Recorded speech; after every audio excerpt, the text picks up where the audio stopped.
morning and happy Friday. What's going on, guys? Good to see everybody. Let's see who's in the chat. Mr. Chris Hanley, what's up, buddy? We have Rud Puts, the Maker's Dimension. What's up, buddy? Points, good morning. Good to see you. Steven Cicero, let's see. Wait, we aren't talking about Ledger today. No, I'm saving the rest of my breath, hopefully, on that. All right, let's see. Duke Nukem, what's up, buddy? Carl Coate, Yeti, good to see you, buddy. Appreciate you. Mr. Patrick Guyan, Dan Ruggs Pepe, you're gonna have to change that to Ledger now. You know that, right? Just saying. Sadie, sometimes good to see you. Chadwick's Racing, Nerd Beast, and Sloth Squash. I don't know if you guys could see this like thing scrolling on the bottom. Now it says no. That's quite literally what they said. No. So we'll get into that in just a second, but I thought it was a riot. Like literally just says no in quotation marks, like they're not going to answer. All right, so the SEC did respond apparently a couple days ago. I think it was like a day or two ago, and I totally didn't even acknowledge it or see it because apparently it was just so vague. It was stupid. All in on Ledger, said Retro Mike. You would be. And you know what? I was on Thingiverse last night, Retro Mike, and I noticed that you posted some holders there, which is funny. I was like, what the hell? I know this guy. It was great. All right, let's dive into it, guys. Let's see, what do we have today? Bitcoin 26,950. Look, it's dropping. What's happening? Is it coming back or what? Ethereum 1816. Dogecoin still 7 cents. XRP 46 cents. Litecoin 91 bucks. Not, I mean, really, it's kind of all really in the same area, I guess. Same range. 26 sucks to see BTC at though, but is what it is. All right, let's go to, you know what, let's go crypto bubbles first. Let's see what's the best on the day. This is the day. Pepe is down 4.9%. We have Hex up 5.8%, but I think that was down quite a bit yesterday.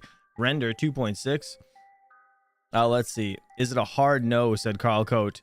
I'll get into it in just a second. BGB up 3.9%. Lido down 4.6%. If anybody's interested in any of this, I don't know. Anyways, let's see what's up on the week. Biggest on the week is Render. Of course it is. Why wouldn't it be? I hope DJ is still holding it. All right, let's see what the fear and greed index is. I don't want to blind you guys, but it's going to happen today regardless. We have 48 for the fear and greed index, still in the neutral territory, but it's under 50, so that's pretty good. CoinGecko, top 10 coins. Let's see. Again, as always, Bitcoin, Ethereum, Tether, BNB, USD Coin. We have XRP, Cardano, Lido Staked Ether, Dogecoin, Solana in 10th. Litecoin, that's creeping up. It's in 12th place now. This one 14th the other day. Interesting. This is by market cap rather. So the biggest earner again over here, 24 hours, Injective, INJ. You have BitGet token, Kava, Render, XDC network, Casper network. You know what? Serpent was talking about this actually. Casper. When we were talking about Caspa one day. Interesting. I didn't even I never looked into it. Casper network. Interesting. All right, I'm gonna blind you guys. So let's I guess we'll break it in easy. This is the page. It's super bright. So just prepare. Anyways, this came out, I believe, on the 15th. What's today? 19th? Yeah, 4 days ago. I didn't even see it. But it says the SEC responds to Coinbase request for action, and then it just says no. Like I was like, what? Is this real? It says, we'll take our time. Thank you very much, says Gary Gensler. What a dope. This guy. Crazy. All right, let's see. The Securities and Exchange Commission has issued a response to Coinbase's complaint requesting that the agency establish regulatory clarity for the industry. Let me zoom in a little bit so you guys can see it. All right, so in an April mandamus petition, Coinbase demanded federal courts to instruct the SEC to act and issue clear guidelines for crypto exchanges and companies. Now, for anybody that doesn't know, I had to look this up. I'm like, mandamus, what the hell is that? It says a judicial writ issued by, as a command to the inferior court or ordering a person to perform a public or statutory duty. So makes sense. All right. In the response released Monday evening in New York, the SEC alleged Coinbase has no right to mandamus, which orders a government agency to fulfill certain duties. Perhaps recognizing this, Coinbase instead asserts that this court should compel the commission to act on Coinbase's recently filed rulemaking petition. The SEC wrote in its response, but no statute or regulation requires the commission to take such action on a specific timeline. So more or less, they're just doing their normal pushback, go F yourself kind of thing. So, is what it is. I don't know. It's kind of crazy. What do you guys think about this? Let me know in the chat. At me if you guys got any questions. Let's see. The SEC, in its response, suggested that mere months have passed since Coinbase's petition was filed, and even less time has elapsed since Coinbase has supplemented the record. The agency continued that deliberating over the kind of significant changes sought by Coinbase, which could affect both crypto assets and the security markets, more generally takes time, including as here time to weigh whether or not to initiate a rulemaking proceeding about such topics in the first instance.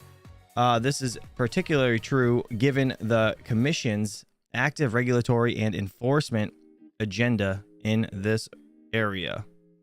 It's so like they just more or less just bouncing shit off the wall, seeing what sticks, and they're fighting it tooth and nail, more or less. That's what they're doing.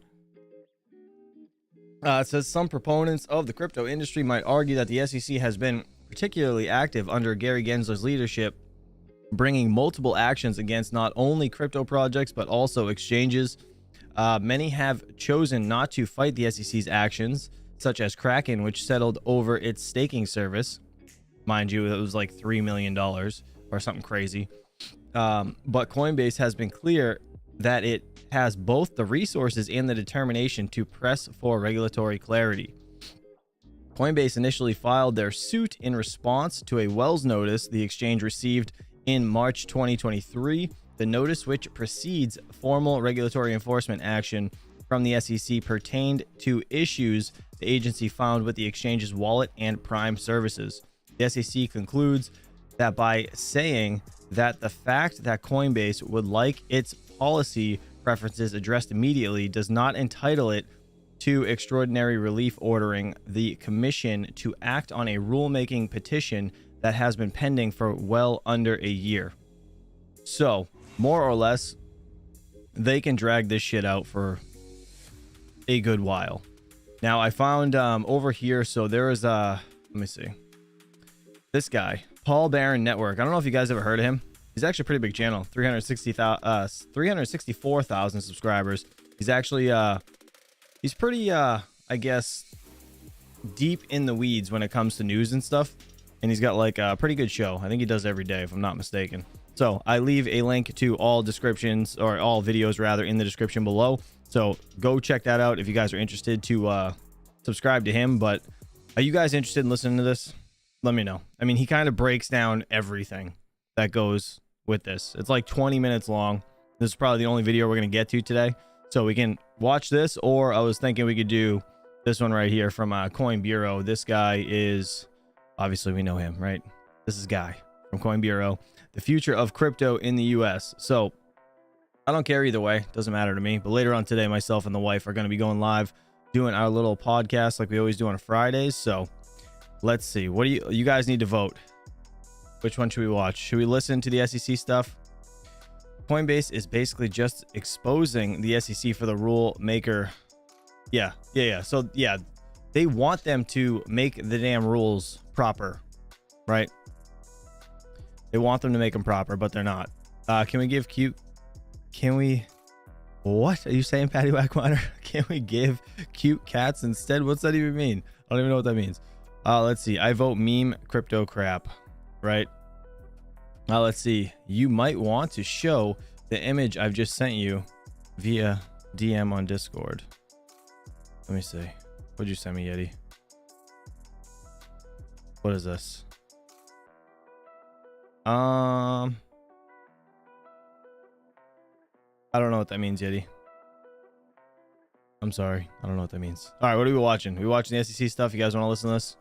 Let's do it, I guess. I guess we'll do this. If you guys don't want to listen to this, we can change it up after. But again, this is Paul Barron's network, and this is yeah, the response to the SEC. He's gonna break everything down for us, so we can chat, talk in between, whatever. I can pause it and elaborate, but without further ado, I guess we'll listen to Mr. Paul Barron and see what the hell they got to say here. All right, welcome back into Tech Path. Let's get into it. I want to kind of showcase the response. So this was, of course, a brief for respondent Securities and Exchange Commission from the SEC. It was basically on the petition of the writ of mandamus to the SEC. This was what Coinbase filed to essentially say, hey, we were trying to get some answers and you haven't given us anything. And that's essentially where we are. What we're going to do is take this report, which is very long and detailed, break it down into some slides for you guys to understand. So I'm going to go over to this first slide and take a look. This is coming from the response itself, the one I just showed you. So this was, the response to Coinbase. Coinbase filed its petition July 22, requesting that the commission proposed and adopt rules to govern the regulation of securities that are offered and traded via the digital native methods, including potential rules to identify which digital assets are securities. Now, some of the things we have outlined in the blue here are, again, some of the points that Coinbase was trying to make, but again, all this is in response by the SEC. Standards for the classification of crypto assets as securities, requirements of the issuance of crypto assets as securities, disclosure obligations of crypto asset security issuers, and then standards and registration requirements for trading crypto assets on national securities exchanges. It also goes into custody of crypto assets as a whole, broker-dealers who effect transactions in crypto securities, and then transfer agents who record changes in ownership of the crypto asset securities, and then last is clearing agency status as applied to the blockchain. So there's a lot of detail in here, and really what it boiled down to, all these are reasonable. I think this is a somewhat of a good point, but the interesting thing is that the SEC responded to none of those from Coinbase, of being able to get these kinds of clarifications. No response at all. So they come back in the response, and if you go to slide 2, I'm going to bump him up to 1.25. If it's too fast for anybody, please let me know. Central question, evaluating Coinbase's claim whether the agency's delay is egregious as to warrant the mandamus. Coinbase also identified no such egregious delay warranting the extraordinary relief that it's seeking from the court. Coinbase cannot persuasively claim any cognizable harm from the fact that the commission has not acted on the petition. This, of course, is again the SEC responding to Coinbase's claims. Coinbase is not entitled, this is where it gets kind of interesting, Coinbase is not entitled to the extraordinary relief it seeks. The party seeking a writ of mandamus bears the burden of proving that its right to issuance of the writ is clear and indisputable. So basically, dude, they're a bunch of dicks, like just being like, oh, they don't have the right to do this. They don't have the right to ask us what, we're above them. We're better than them. They can't ask us to make rules and give us proper guidelines. What are they thinking? It's such a dick move. It's all on Coinbase to get this done, which it's pretty clear SEC is going to have the upper hand in this based on what they're doing so far. But they go on in this document to actually respond with, I think, what are delay threats overall. This is the slide that kind of breaks this down. Precedent in other circuits does not support the mandamus in this circumstance either.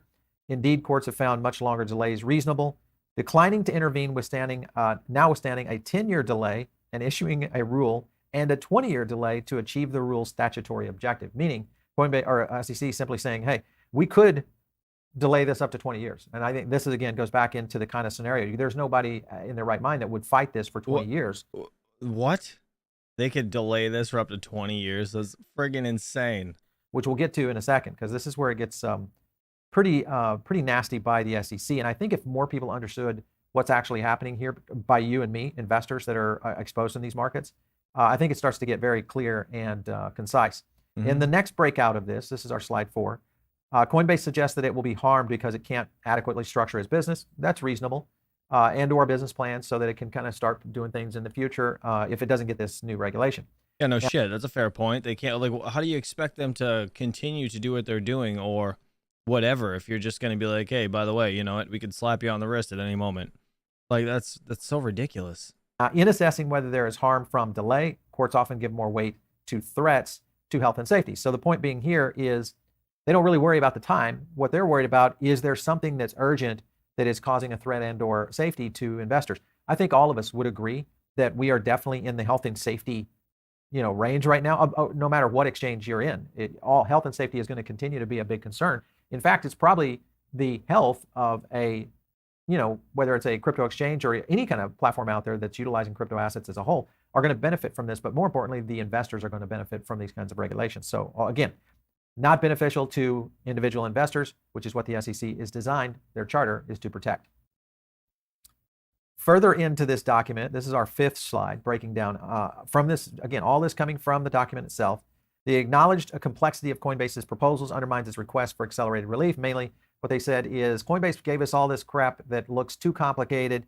Coinbase itself recognizes the enormity of the undertaking. Its petition contemplates a complete rethinking and reframing of existing securities. So basically what they're saying is what Coinbase is trying to do is absolutely unattainable. No way that this could ever be done. It's too complex. And even Coinbase themselves have agreed that this is a very complex issue. So yeah, obviously it's a complex, request to get some sort of regulatory standards, right?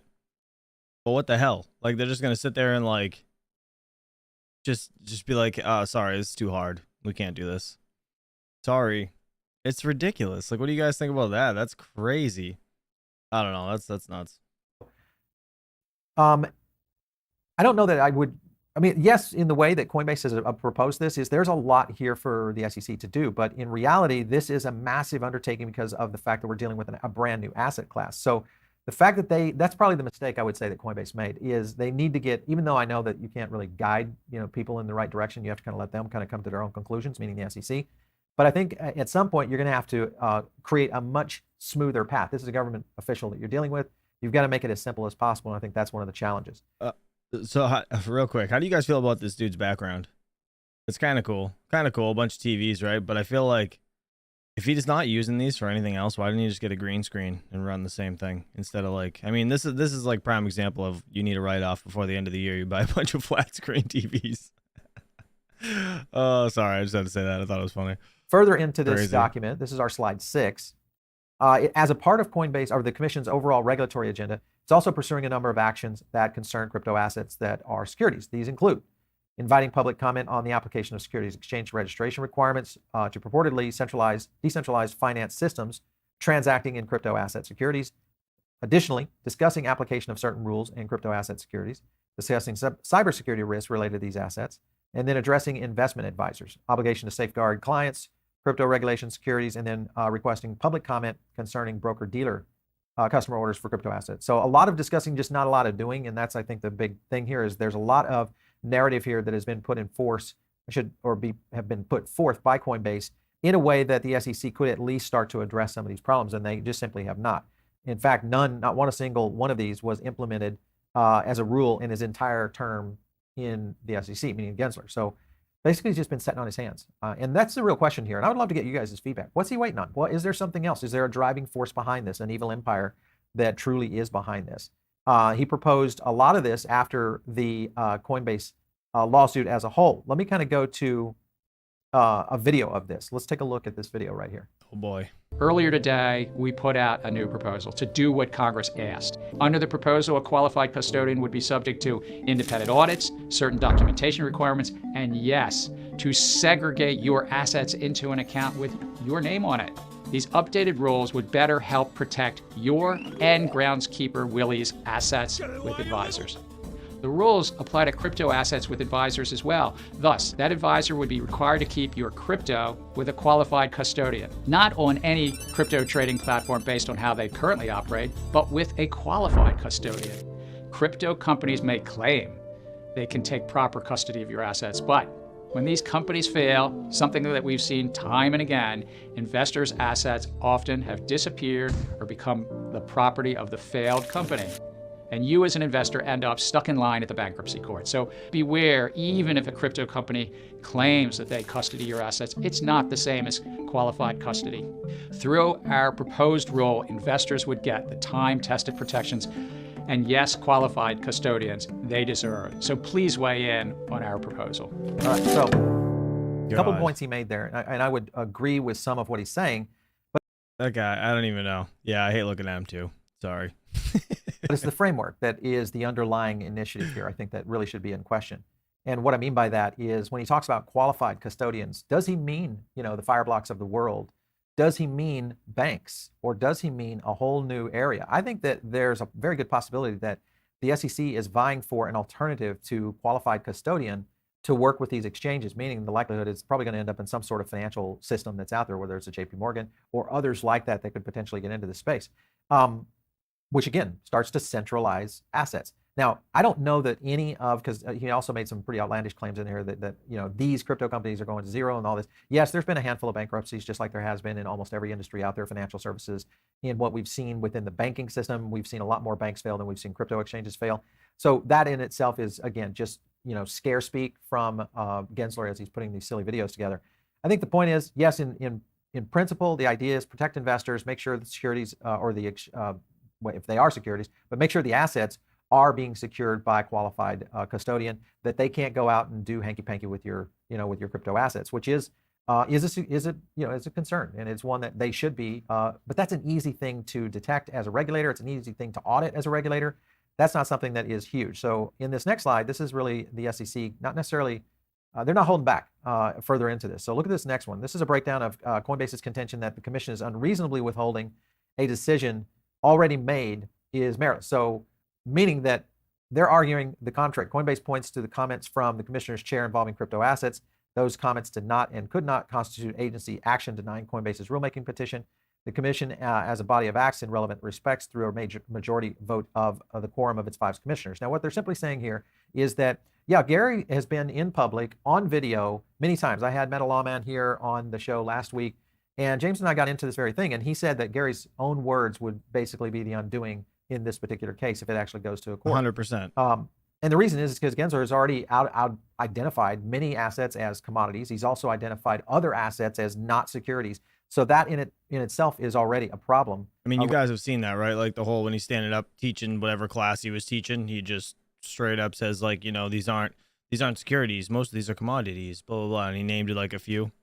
Insane. Around what this looks. So his public profile, or as a public official, yes, he should have those things used against him because he's the one that is utilizing it in terms of an assessing of the market itself. I understand that the principle of the rule going into effect still needs the commissioners to be able to align on that. But the point is, he's already made these kinds of decisions. I agree with Coinbase. So why hasn't it just been put up for a vote? Again, I think it goes back to there's an underlying force of where all of this is going. Let's get into the litigation side of this. So this is the next slide. Coinbase also overlooks the extent to which the case-by-case litigation and rulemaking can beneficially inform one another, and that the petition should be denied. This is coming, again, back from the SEC. So basically, them saying that they're overlooking the extent to which the case-by-case litigation and rulemaking is going to benefit or inform one another. So again, SEC litigation is very expensive. This would basically mean that the Coinbase lawyers, and Coinbase along with other companies, would have to litigate into infinity. They'd have to be here fighting the SEC forever. So this is where regulatory compliance starts to play into this whole framework. Once that is done, now a judge has something to rule on, as opposed to this kind of quoted, vertical application of some compliance or regulation that's already in place. Further into this, I want to get into another clip we're going to play. This is from Gary Gensler, basically talking with Tom Barkin, who's CEO officer of the Federal Reserve. Listen to what he had to say in this clip right here. This is interesting. Another pointed question on cryptocurrencies.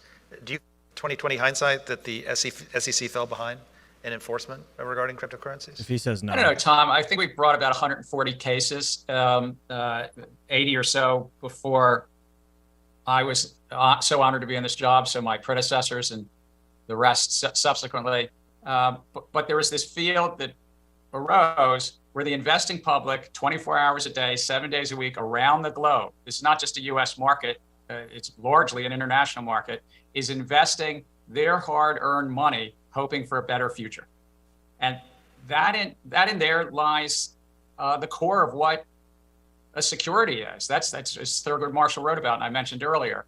It's a false narrative to say that these things are that decentralized. They tend towards centralization. You can find a website for nearly, if there's 12,000 or 23,000 tokens, you can find some group of entrepreneurs in a website, and a Reddit channel, and a Twitter channel around most of these, again, without prejudging any one of them.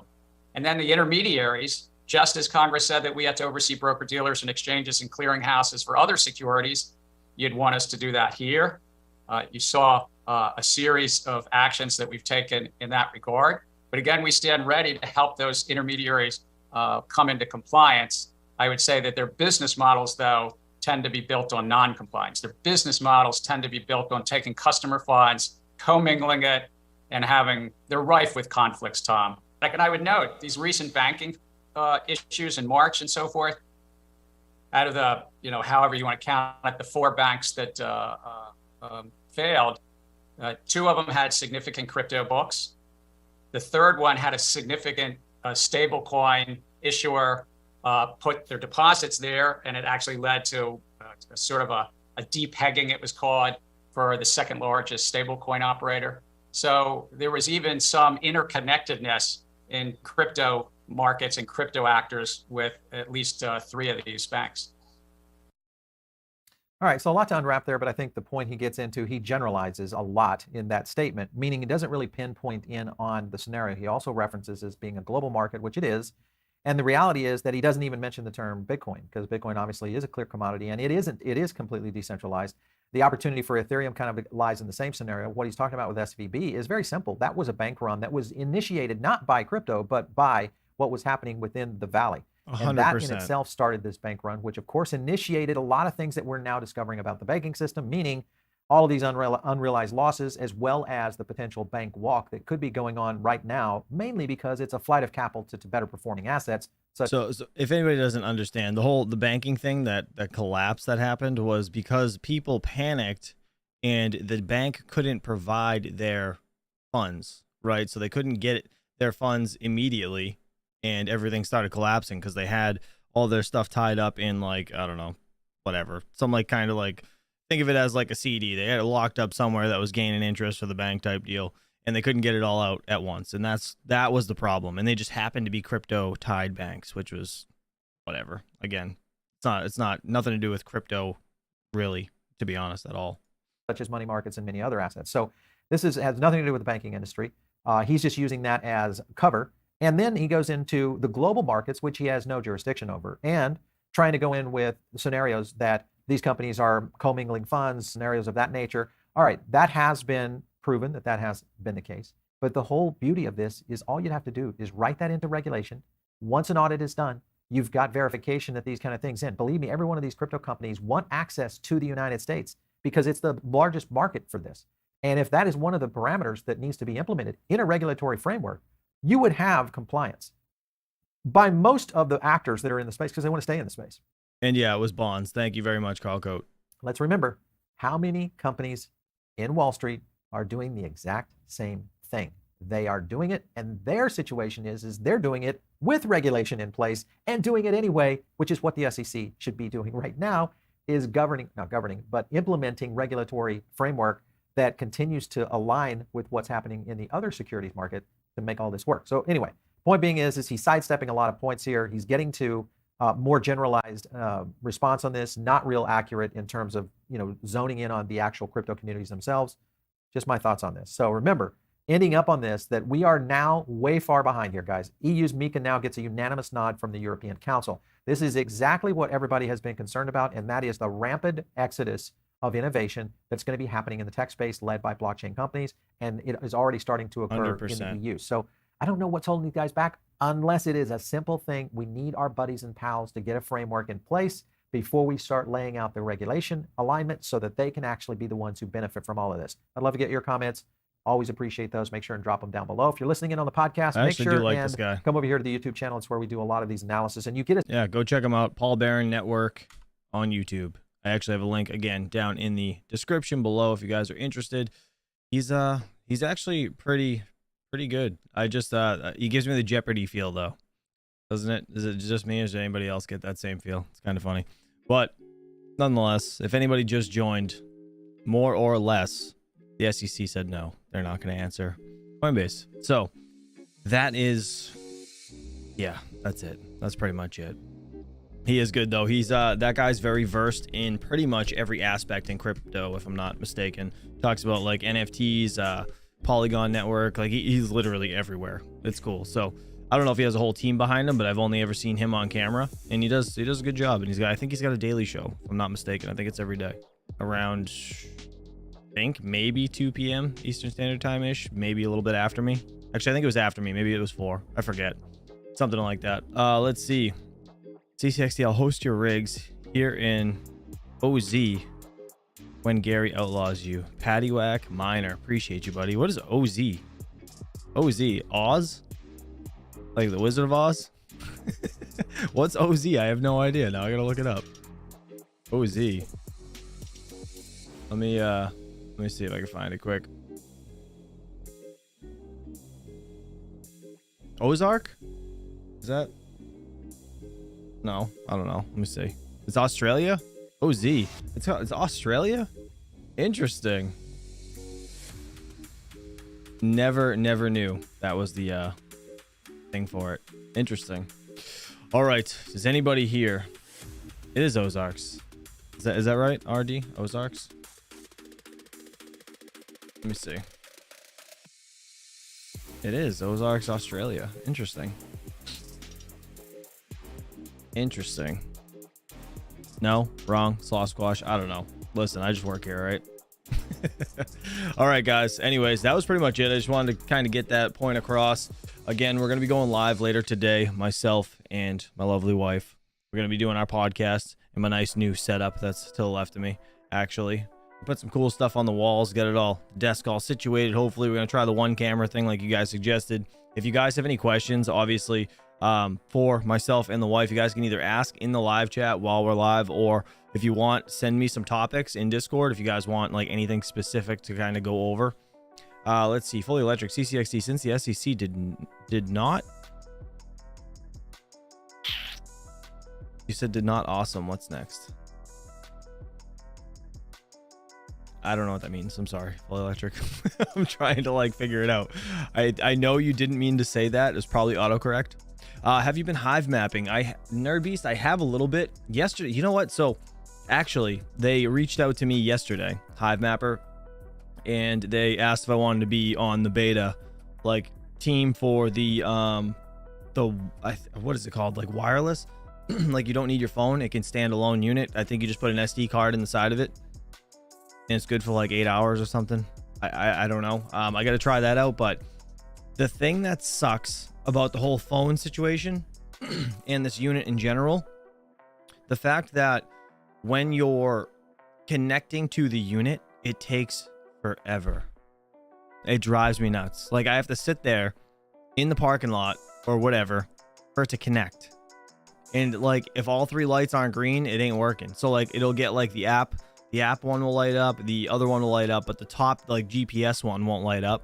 Or I lied, sorry. The middle one's GPS one. The top one's the camera one where it's actually taking pictures. That one doesn't light up and it just stays red.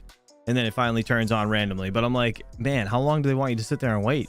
Like, I'm like, I gotta go. So I just started driving and it came on at some point. But you lose like everything from like A to, you know, whenever it decides to turn on. The Hive Mapper I have is, let's see.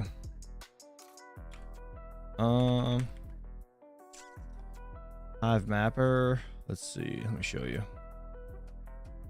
So this is the Hive Mapper dash cam. This one. I have this one. Oh, look at that. It's on sale. Order Hive Mapper dash cam today for $420.69. That looks like a troll. Is that a troll? They mean to do that? I think they get. That's an odd number. That's an odd number for them to put that at. But I believe you do also get like 10% off with my coupon code. I believe. I think it's CCXD. I think. If I'm not mistaken. Hold on. Let me double check. But this is the one I have. I guess this, the other one. Where is it? Where is it? They even have it here anymore? Hold on. They had another one. Oh, right here. Duh. There's another tab for it. This one looks cool as hell, but I don't think this one's out yet. I don't think this one's out yet. So if you want to compare the two, I guess. They both do 4K. So this does 10 frames per second. This one does 2. 30 FPS for security. So what does this one act as, like a dash cam? Interesting. Optional USB drive purchase sold separately. Size of the deck cards smaller. Yeah, so like this one's way nicer because it's smaller. Like this is the one I would want 100%. This one's big and bulky, but overall, I mean, they both do the same thing. I wouldn't go too crazy spending money, but man, some people can make a killing off these. Like certain areas, man, you make so much. Like, let me see. I'll show you guys. I don't care if I show you guys how much I've made so far. Let me see. You get paid out every Thursday, so apparently I must have got paid out again. I haven't looked. Let me see. So I have, so the first day, I'll show you this in a second, but it's actually, you know what, I'm gonna screenshot it and put it in Discord because my phone glares like a son of a bitch. All right, so the first day the first time I actually mapped, I got 482 tokens. Hold on, let me throw this in Discord so I can just bring the picture up. I'll show you guys. And then I'll show you that Yeti added a tab for auditing the wallets and such. Let me see. Yeah, I knew it was gonna go over my face, wouldn't it? Oh my god. All right, so this is what I have gotten so far. So this is the map coverage, 5/3/23. Yeah, 482 tokens. 80 on this day. I don't know what the hell was up with this. I don't know why it was like 0.00250 and then 192 in the same day. I don't understand that. But I mean, it's, I guess, a decent amount of tokens, but what it equates to is, let me see. Sorry, I'm just trying to pull it up on my phone. Let me see. I have the wallet. So it connects to the Phantom wallet. I actually did a full like install showing you guys how to do it.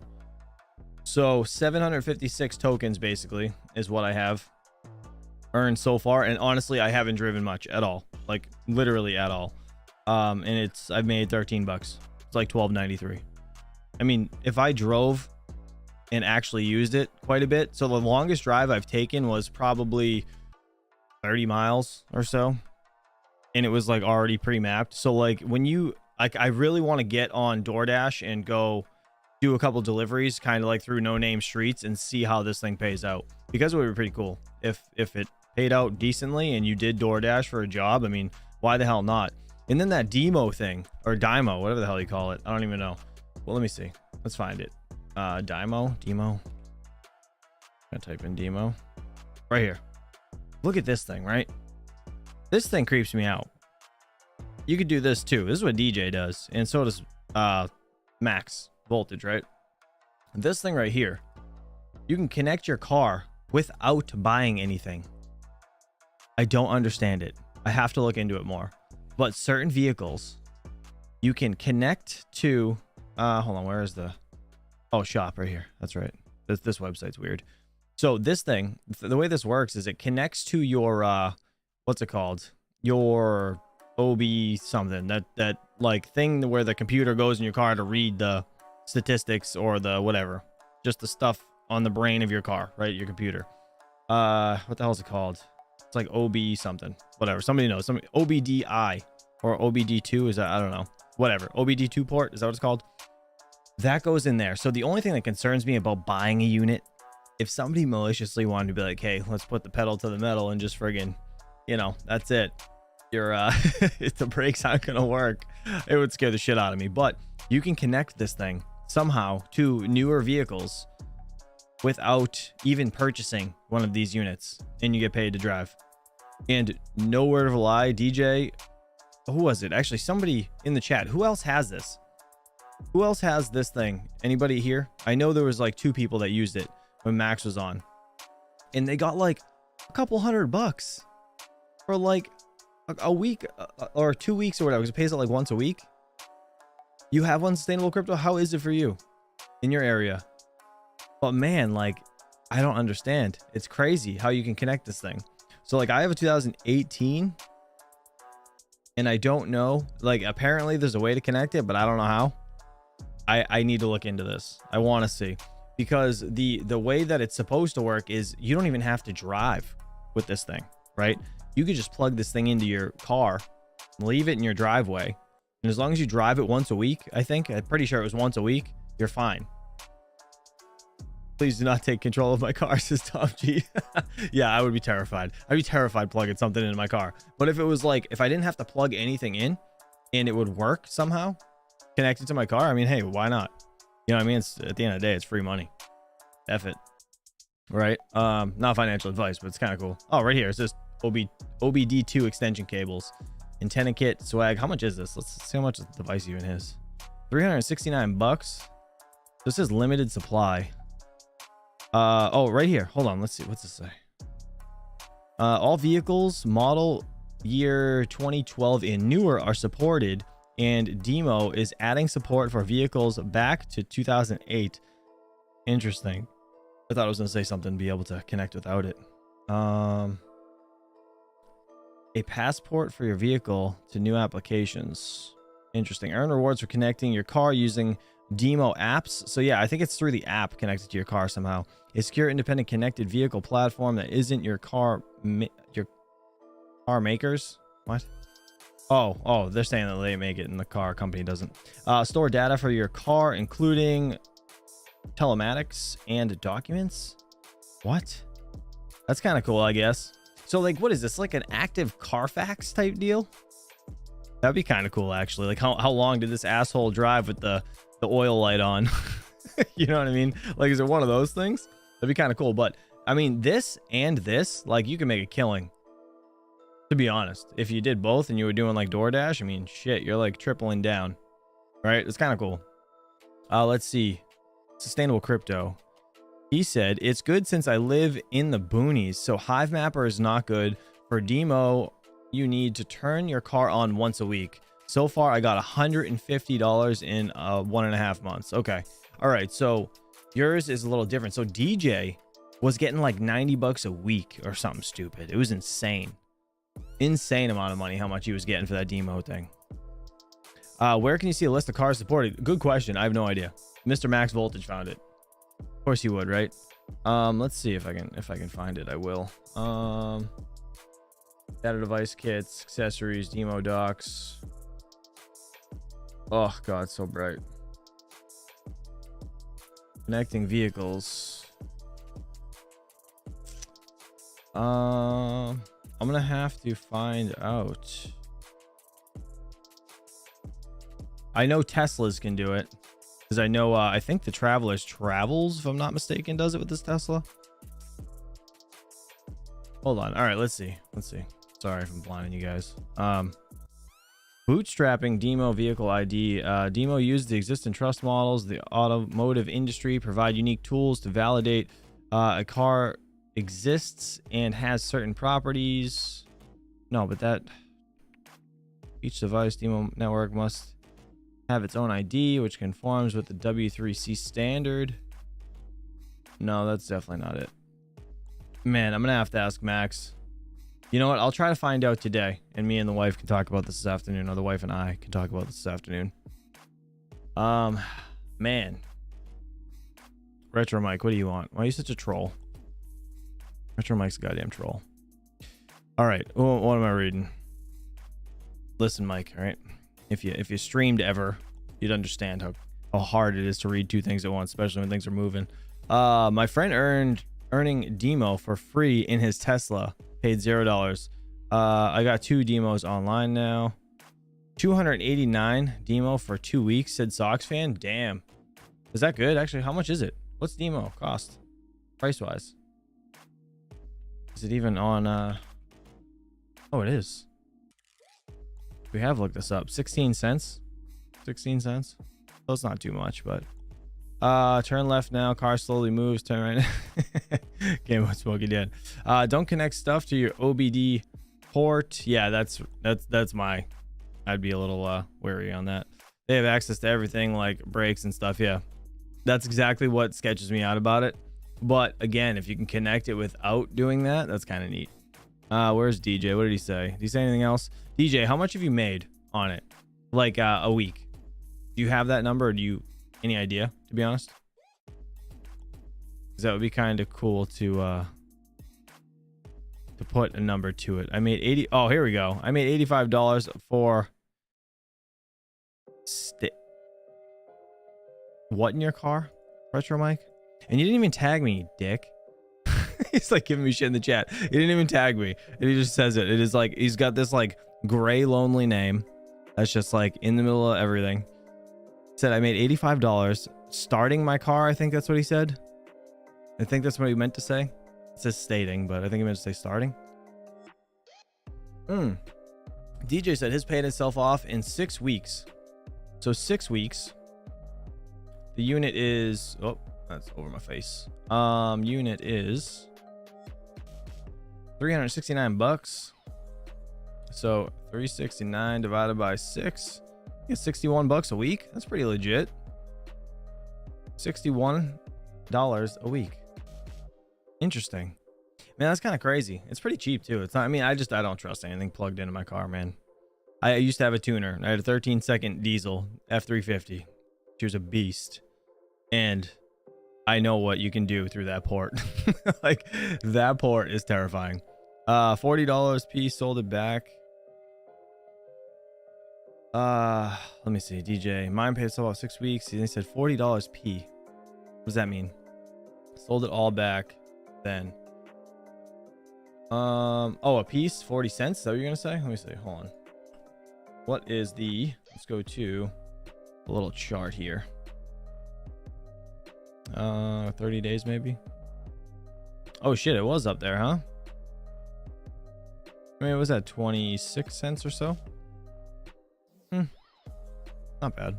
Could be worse. $400. 400. Oh, you paid $400 for it? I gotcha.